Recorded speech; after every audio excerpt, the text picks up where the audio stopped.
এখন কেমন সামর্থ্যবান হতে হবে? হজ তার উপর ফরজ কিভাবে বুঝবে? এক ব্যক্তি কিভাবে বুঝবে যে আমার উপর হজ করা ফরজ হয়েছে? কিভাবে আমরা বুঝব? এটার মাসআলা হলো, আল্লাহ রাসূল বলেন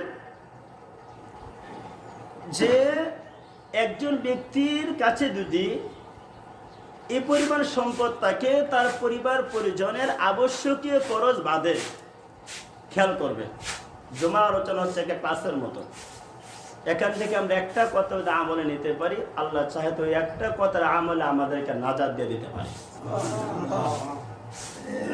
তা আমরা ঘুমাবো না, খেয়াল করে শুনবো। এটা বলতেছিলাম, আল্লাহ রাসূল বলেন যে ব্যক্তির কাছে, সে পুরুষ হোক কিংবা সে মহিলা হোক, যে ব্যক্তির কাছে তার পরিবার পরিজনের আবশ্যকীয়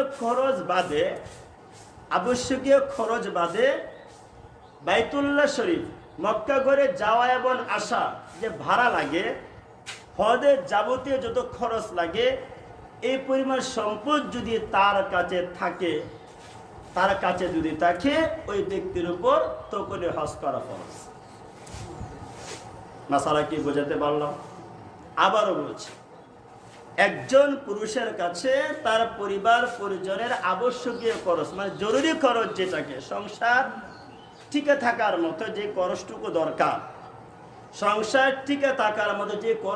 দরকার, স্থির মন টিকে থাকার মতো যে খরচটুকু গড়ের দরকার, যাবতীয় সব খরচ হাতে রেখে অতিরিক্ত তার কাছে এই পরিমাণ সম্পদ যদি থাকে, বাইতুল্লাহ শরীফ সে যাওয়া এবং হজের সম্পূর্ণ কাজ সম্পাদন করতে যে খরচ লাগে, এই পরিমাণ খরচ যদি তার কাছে থাকে, এবার বাড়িতে ফিরে আসার মতন খরচ যদি তার কাছে থাকে, ওই ব্যক্তির উপর হজ করা ফরজ।